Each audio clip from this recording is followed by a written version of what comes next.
نحمده ونصلي ونسلم على رسوله الكريم أما بعد فأعوذ بالله من الشيطان الرجيم بسم الله الرحمن الرحيم الصلاة والسلام عليك يا سيدي يا رسول الله وعلى آلك وصحبه وسلم يا حبيب الله عزیز گرامی، سب سے پہلے تو آپ تمام احباب اور بالخصوص آپ کی مسجد کے قرآن مجید اور قرآن حمید کو سمجھنے کا آپ کو اور مجھے ہم سب کو موقع اللہ تعالیٰ نے نصیب فرمایا۔ یہ جو قرآن ہے اس میں انشاءاللہ تعالیٰ جس طرح آپ نے دیکھا مختصر سی تلاوت اور ایک نعت رسول مقبول دعوت اور اس کے بعد درس قرآن کا سلسلہ ہوگا۔ درس بھی انشاءاللہ 15 سے 20 منٹ کا درس ہوا کرے گا، اس سے زیادہ وقت نہیں ہوگا۔ میرا شروع سے ایک طریقہ کار رہا ہے کہ میں ایک عنوان لے کے چلتا ہوں۔ میں ایسا میرا کبھی بھی ذوق نہیں رہا کہ کتاب شروع کریں تو اس کے بعد جو ذہن میں آئے وہ بیان کرتے جائیں۔ سوال تو ضرور ہوتا ہے، فائدہ بھی ہوتا ہے، ظاہر وہ قرآن ہی لوگ پڑھتے ہیں، حدیث ہی پڑھتے ہیں، لیکن ایک عنوان ہو تو اس سے سننے والوں کو پتا چلتا ہے کہ آج ہم نے کس عنوان پہ سنا اور کیا سنا۔ تو آپ کیونکہ یہ درس قرآن کا یہ آغاز ہے ہمارا، تو پہلا پروگرام ہے، میں صرف آج یہ عرض کرنا چاہ رہا ہوں کہ درس قرآن ہی کیوں رکھا گیا، اس کی ضرورت کیا ہے۔ اب ہر بندہ سمجھتا ہے اور کسی بچے سے پوچھے تو وہ جواب یہ دے گا کہ درس قرآن اس لیے رکھا گیا کہ ہم قرآن پڑھیں، قرآن سمجھیں، قرآن کے مطابق عمل کریں۔ اس لیے کہ قرآن ہمیں ہدایت دیتا ہے، یہ بچہ جانتا ہے۔ بس یہی ہمارا عنوان ہے کہ قرآن ہدایت دیتا ہے، لیکن کیا سب کو ہدایت دیتا ہے؟ اور جنہیں نہیں دیتا وہ کون ہے؟ اور جنہیں دیتا ہے ان کی پہچان کیا ہے؟ بس یہ مختصر سی بات ہے۔ اور قرآن مجید فرقان حمید میں سورۃ البقرہ آیت نمبر 185 ہے، یہ کلام میں شاہ رمضان الذی انزل فیہ القرآن، رمضان کا مہینہ جس میں قرآن اترا، ہدی للناس، لوگوں کے لیے ہدایت ہے۔ لوگوں میں شامل ہیں، یعنی قرآن سب کے لیے ہدایت ہے، اور اس میں کوئی شک بھی نہیں، قرآن ہدایت ہے سب کے لیے۔ لیکن ہم دیکھتے ہیں کہ بہت سارے قرآن پڑھنے والے بھی ہدایت پہ نہیں ہیں، جبکہ وہ قرآن بھی پڑھتے ہیں۔ اب میں ایک مثال بڑی موٹی سی آپ کو دے دوں، قادیانی بھی یہی قرآن پڑھتے ہیں، ان کا کوئی اور قرآن تو نہیں، لیکن کیا وہ ہدایت پہ ہیں؟ نہیں ہے۔ باقی بھی بہت سارے لوگ ہیں، قرآن ہاتھ میں لے کے ممبر رسول پہ بیٹھ کے، مصلی محمد پہ بیٹھ کے، مسجد تدریس پہ بیٹھ کے ساری زندگی گزار دیتے ہیں قرآن پڑھتے پڑھاتے، لیکن عظمت مصطفیٰ کی بات میں ان کے جیل میں بند پڑ جاتے ہیں۔ کیا وہ ہدایت پہ ہیں؟ نہیں۔ بہت سارے لوگ ہیں، ان کا بھی جلوہ ہے کہ وہ یہی قرآن پڑھتے ہیں، لیکن صحابہ کرام کی بات آئے تو ان کا یہ بگڑ جاتا ہے۔ کیا وہ ہدایت پہ ہے؟ نہیں ہے۔ جبکہ قرآن کہتا ہے کہ ہدی للناس، لوگوں کے لیے ہدایت ہے۔ پھر ہم نے قرآن ہی سے سوال کیا کہ اے قرآن یہ بتا کہ یہ کون لوگ ہیں جو ہدایت پر ہیں یا جنہیں قرآن ہدایت دیتا ہے؟ تو قرآن نے خود بتا دیا ہدی للمتقین، یہ ہر بندے کو ہدایت نہیں دے پرہیزگار یہ متقین کو ہدایت دے، پرہیزگاروں کو۔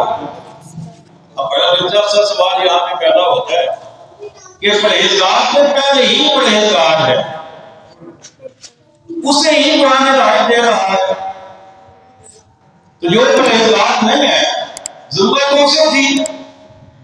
بات سمجھ میں آ رہی ہے؟ بڑا اسی میں میں آگے بٹھایا تھا کہ بات آپ کو سمجھ آئے گی۔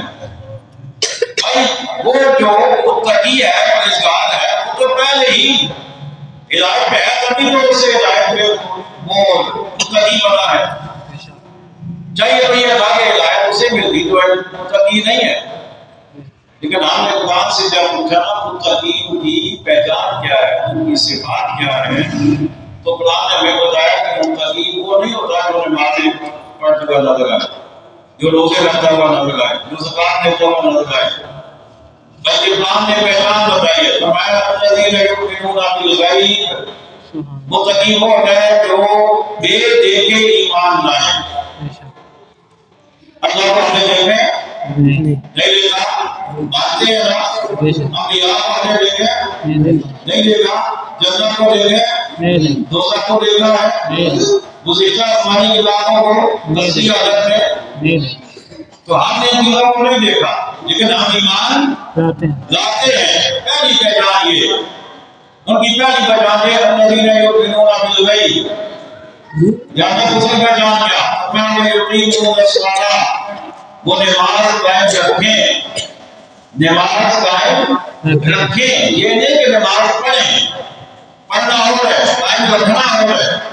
پڑھنا یہ ہے کہ زور کی پڑھنی جیسا کہ جو ہوگی، پڑھنا یہ ہے کہ نماز پڑھ رہے ہیں، کبھی یوں ہو رہا ہے کبھی یوں ہو رہا ہے، نماز کے آداب پہ پتہ نہیں ہے، نماز کے احکام میں کوئی ہے نماز کے اندر دھیان نہیں آؤ گے، تو آپ نے فرمایا یہ نہیں، نماز قائم رکھیں، یعنی مسلسل پڑھے، ہر نماز پڑھے، فکر کے ساتھ پڑھے، توجہ کے ساتھ پڑھے، اداؤں کے ساتھ پڑھے، نماز قائم رکھیں۔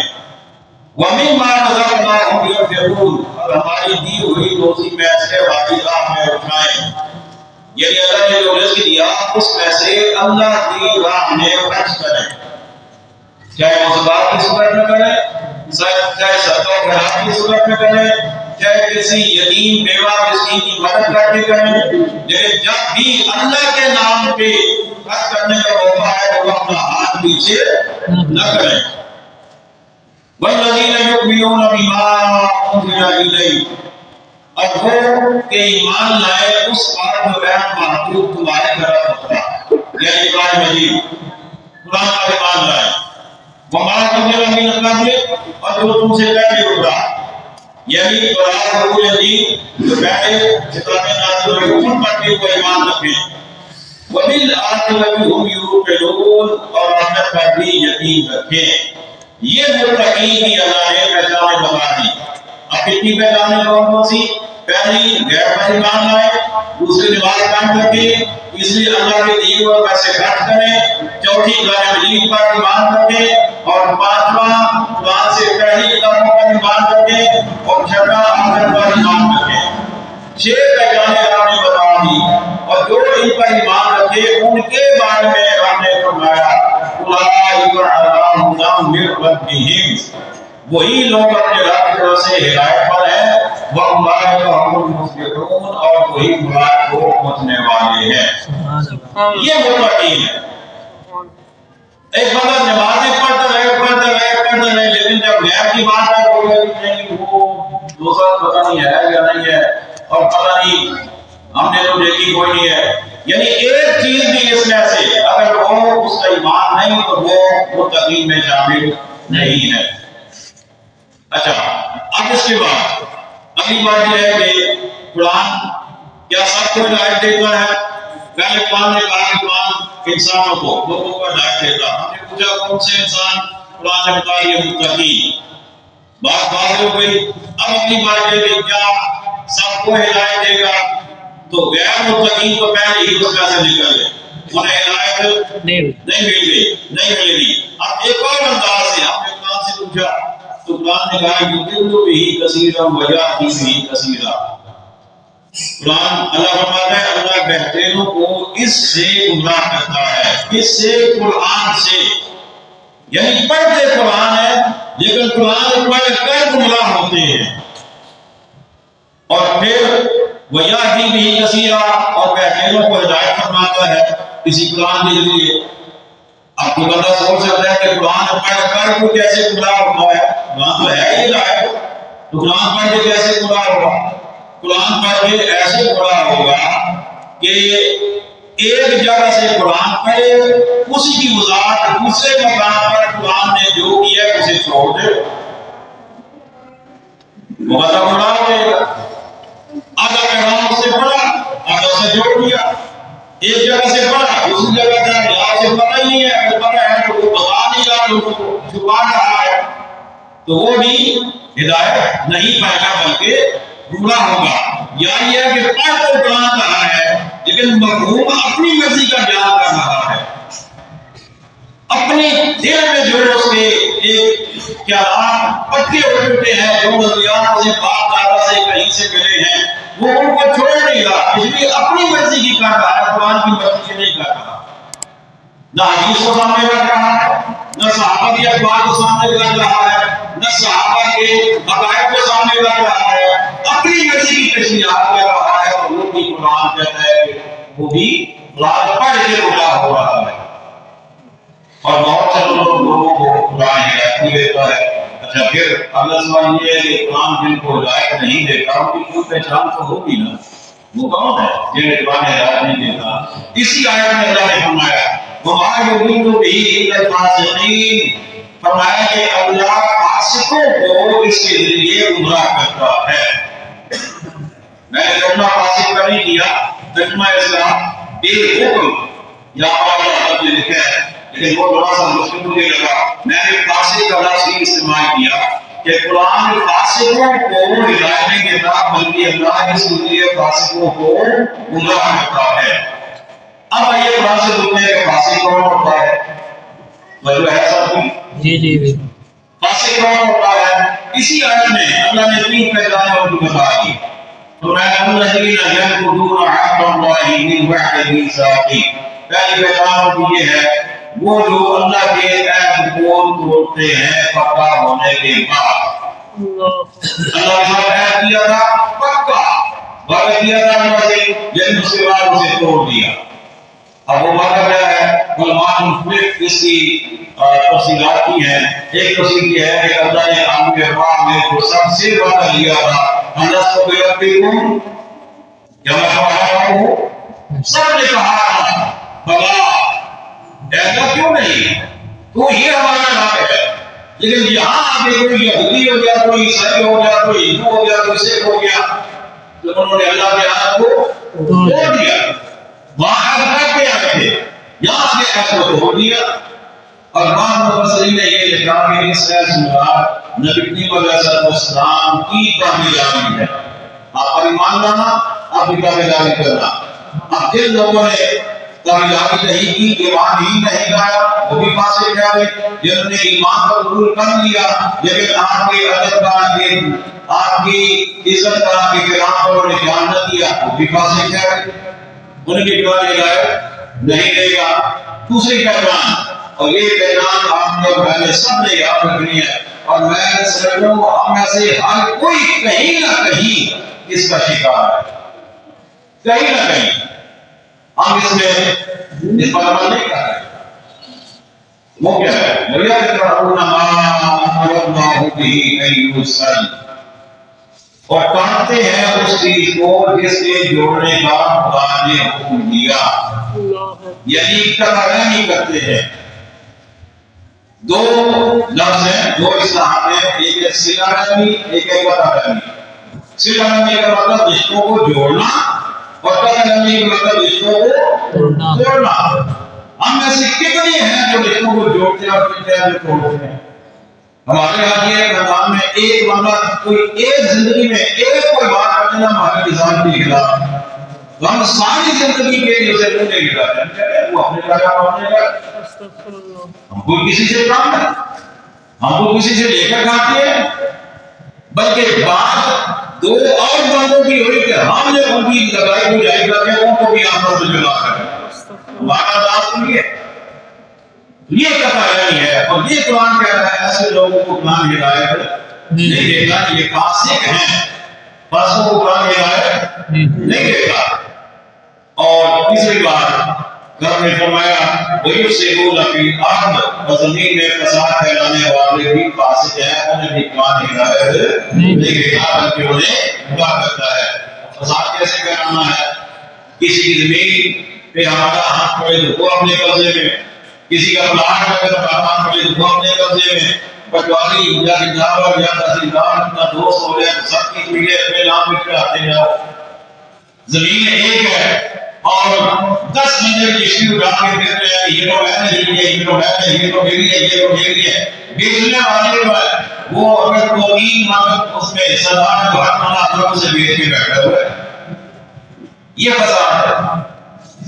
یعنی ہر وہ چیز جس پہ ہمارا حق نہیں ہے اس کے اتنا حق نکالنا اور اس کو اپنے قبضے میں کر لینا، جس کو لگانے پیدا کرنا. ایسے لوگ فسادی ہیں، ایسے لوگ فاسق ہیں، ایسوں کو ہدایت نہیں ملتی. یہ ایک جہت ہے. اب میں ایک جہت اور آپ کے سامنے بیان کر کے اپنی بات کو مکمل کر دوں گا. فاسق کی ایک اور پہچان بھی آپ کو بتا رہا ہوں قرآن کی روشنی میں. یہ قرآن ہدایت نہیں دیتا. ہر کے پہلا میں یہ سورۃ المنافقون ہے، اس کی آیت نمبر 6 ہے. منافقین کی بات ہو گئی. وہ کہتے ہیں اللہ فرماتا ہے سواء علیہم استغفرت لهم ام لم تستغفر لهم لن يغفر الله لهم ان الله لا يهدي القوم الفاسقين. منافق لوگ کہتے ہیں، یعنی اللہ فرماتا ہے کہ ان پر ایک سا ہے کہ تم ان کی معافی چاہو یا نہ چاہو اللہ انہیں ہرگز نہ بخشے گا. تم ان کی معافی چاہو یا نہ چاہو اللہ انہیں ہرگز نہیں بخشے گا. یہ آپس سے بات ہو رہی ہے کہ اے محبوب کچھ لوگ ایسے ہیں آپ ان کے لیے دوسرے اگر کہیں بھی نہیں جا رہے ہیں معاف کر دیں پھر بھی میں معاف نہیں کروں گا. آپ کہیں یا اللہ نہ بھی آپ ان کے لیے کہیں تب بھی ان کی بخشش نہیں، آپ ان کے لیے دعا کریں تب بھی ان کے لیے بخشش نہیں. لن یغفر اللہ، اللہ ہرگز نہیں بخشے گا انہیں. کیوں؟ ان اللہ لا یہدی القوم الفاسقین، اللہ تعالیٰ فاسق قوم کو ہدایت نہیں دیتا. جب ہدایت نہیں ہے تو بخشش بھی نہیں ہے. یہ ہے کون کہ جن کے بارے میں آپ کا بھی اگر دعا کریں تو اللہ کہتا ہے کہ میں معلوم میں نہیں بخشوں گا. آپ کے کہنا کہ میں نہیں بخشوں گا. اچھا میں نے پہلے بات کی آپ سے کہ وہاں فاسقوں کو ہدایت نہیں دیتا اور آپ نے خود کہا مجدل بھی کثیرہ، اللہ تعالیٰ اس لیے بہت سے لوگوں کو گمراہ کرتا ہے. آپ نے کہا یہ آیت قرآن کی ہے یا ہے نا؟ قرآن کی ہے، سورہ منافقون ہے، آیت نمبر 6 ہے. آپ کے سامنے کوئی بابا آتا ہے ایسے قرآن اٹھا لے، یہ دیکھو یہ قرآن ہے، یہ سورہ منافقون ہے. اللہ کہہ رہا ہے کہ اے محبوب تم ان کے لیے بخشش مانگو یا نہ مانگو میں نہیں بخشوں گا. اور نبی کے پاس کیا اختیار ہے؟ تم کہتے ہو نبی کے پاس اختیار ہے، کیا اختیار ہے نبی کے پاس؟ اللہ کہہ رہا ہے کہ محبوب تمہارے سامنے سے میں نہیں بخشوں گا. تو آپ کے سامنے کو جھک جائے گی کیا ہے؟ آپ تو کہتے بھائی قرآن پڑھ ہے تو ٹھیک ہی کیا ہے، لیکن اس نے ایک جگہ سے پڑھا ہے، اس نے اپنی منمانی تفسیر بیان کی ہے. آئیے یہی بات ایک اور جگہ پہ اللہ نے ارشاد فرمایا. سورۃ التوبہ ہے آیت نمبر اللہ اکبر، سورہ توبہ آیت نمبر 80. اسی بات کو اللہ نے اور بتا کر ارشاد فرمایا سورہ توبہ آیت نمبر 80 میں استغفر لهم او لا تستغفر لهم، تم ان کی معافی چاہو یا نہ چاہو. ان تستغفر لهم 70 مرة، اگر تم 70 بار ان کی معافی چاہو گے فلن یغفر اللہ لهم، اللہ ہرگز انہیں نہیں بخشے گا. یہ قرآن ہے بھائی. قرآن کہہ رہا ہے کہ محبوب تم ان کے لیے معافی مانگو یا نہ مانگو. اور اگر 70 مرتبہ بھی کہو نا یار اس کو بات دے محبوب میں نہیں بخشوں گا. اب یہ آیت کوئی بندہ پڑھ کے آپ سے لے کے تو آج نبی کا اختیار ہے، نبی کے پاس کوئی اختیار نہیں ہے. تو ہماری نظر تو رک جائیں گے اس معاملے کو بتا کے ہم تو کہا بھائی قرآن پڑھ رہا ہے ٹھیک ہے قرآن کے پڑھ رہا ہے لیکن اگلی الفاظ آپ کو نہیں بتایا اسی آیت کے اگلے الفاظ وہ الفاظ کیا ہے اللہ فرما رہا ہے ذالک بانہم کفروا باللہ ورسولہ یہ اس لیے کہ وہ اللہ اور اس کے رسول کے منکر ہوئے جب اللہ کے بھی منکر ہیں رسول کو بھی نہیں مانتے ہیں ہی بڑی ایمان اور نبی کی کہنے سے اللہ کیسے بخشے گا بے ایمان کی تو بخشی ہے نہیں نا دوسرے لفظوں میں اللہ یہ فرما رہا ہے کہ محبوب میں نے جنت تیرے غلاموں کے لیے بنائی ہے تیرے دشمنوں کے لیے نہیں بنائی سبحان اللہ محبوب تو کہتا رہے نہیں بخشوں گا تو رحمت للعالمین جو ہے تو کہے گا تیری شان جو ہے تجھے تو میں نے رحمت کا تاج جو پہنا کے بھیجا ہے تو ہر کسی لیے دعا کرنی ہے لیکن محبوب میں نہیں بخشوں گا تو تیرا دشمن ہے تجھے بھی نہ مانے مجھے بھی نہ مانے جنت کیوں دوں میں اسے یہ آقا علیہ السلام کی اختیار کی تقریر ہے آقا کی عظمت کی بات ہے اچھا یہ دو آیتیں میں نے آپ کو پڑھ دی اب تیسری آیت پہ آ جائیے آخری بات ہے وہ بات یہ ہے کہ ان دونوں آیتوں سے یہ ثابت ہو رہا ہے بظاہر کہ اللہ آقا صلی اللہ علیہ وسلم کی کہنے پر بھی نہیں بخشے گا لیکن آگے اللہ تعالیٰ نے خود بتا دیا کہ محبوب کیوں نہیں بخشوں گا اس لیے کہ وہ تجھے بھی نہیں مانتے ہو مجھے بھی نہیں مانتے اور اگر فرمایا اللہ لا یعلم الفاسقین اللہ فاسق کو راہ نہیں دیتا وہی پہلی بات کہ یضل به کثیرا ویہدی به کثیرا وما یضل به الا الفاسقین اللہ فاسق کو ہدایت نہیں دیتا تو فاسق اس آیت کے مطابق کون ہوگا جو اللہ کو بھی نہ مانے رسول کو بھی نہ مانے ہوگا تو اسے قرآن ہدایت نہیں دے گا اچھا ہم کہتے ہیں کہ اللہ نے آقا صلی اللہ علیہ وسلم کو اختیار دی ہے آقا کے کہنے پر اللہ بخشے گا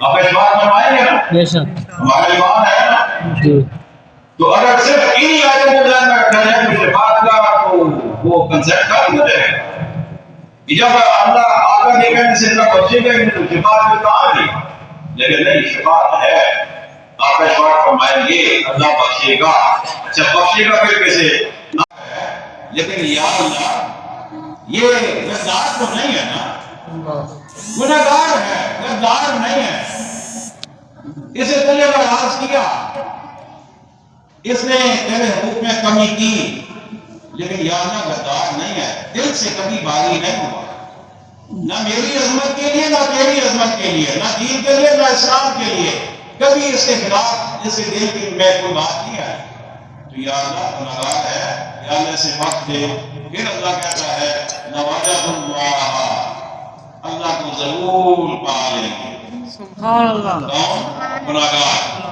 اللہ کو ضرور پا لیں گے کس سے فکر میں توابن توبہ قبول کرنے والا اللہ کو توبہ قبول کرنے والا پا لیں گے اچھا کیا صرف توبہ قبول ہوگی نہیں فرمایا رحیمہ اللہ پر مہربان بھی ہوگا سبحان اللہ اچھا توبہ قبول ہو جانے میں اور مہربان ہونے میں یہ بھی بڑا لطف کی بات ہے بڑی لطف کی بات ہے آپ بچوں کریں نا کہ خدا نہ خاصا میں کسی سے ناراض ہو گیا ہوں وہ کوئی ایسا کام کر دے مجھے برا لگے تو وہ مجھ سے معافی مانگے میں نہ معاف کروں پھر وہ کچھ مانگ چلے میں کہتا ہوں چلو ٹھیک ہے معاف کیا یہ تو ہے معافی توابن لیکن ابھی بھی وہ خوشی والی لہر نہیں ہے خوشی والا جذبہ نہیں ہے ابھی بھی میرا تیرا بتایا کہ معاف تو کر دیا لیکن ابھی میرے دل میں صفائی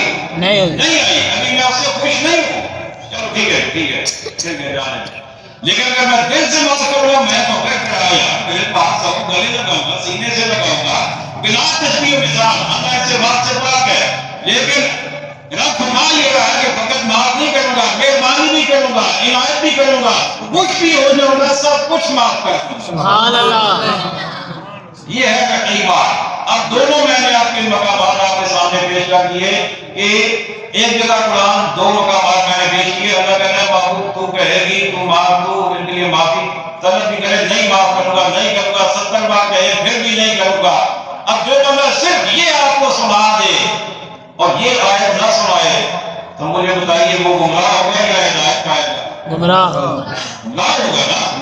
لیکن جو بندہ وہ بیان کر کے پھر یہ بھی بتائے کہ ہاں اللہ معاف نہیں کرے گا آقا کے کہنے پر کن کو اور کیوں، ساتھ یہ بھی بتائے اور پھر بتائے کہ اللہ معاف کرے گا کس کو اور کیسے، تو اللہ اسے ہدایت دے گا۔ بے شک ہر بندے کو قرآن ہدایت نہیں دے گا۔ اب دو باتیں ہمارے سامنے آ گئی کہ آقا صلی اللہ علیہ وسلم کے عکس کرنے پر بھی اللہ معاف نہیں کرے گا کس کو، جو اللہ کو نہ مانے رسول کو نہ مانے، جو فاسق کی لسٹ میں آ جائے، جو فاسق کی کیٹیگری میں آ جائے اسے اللہ معاف نہیں کرے گا۔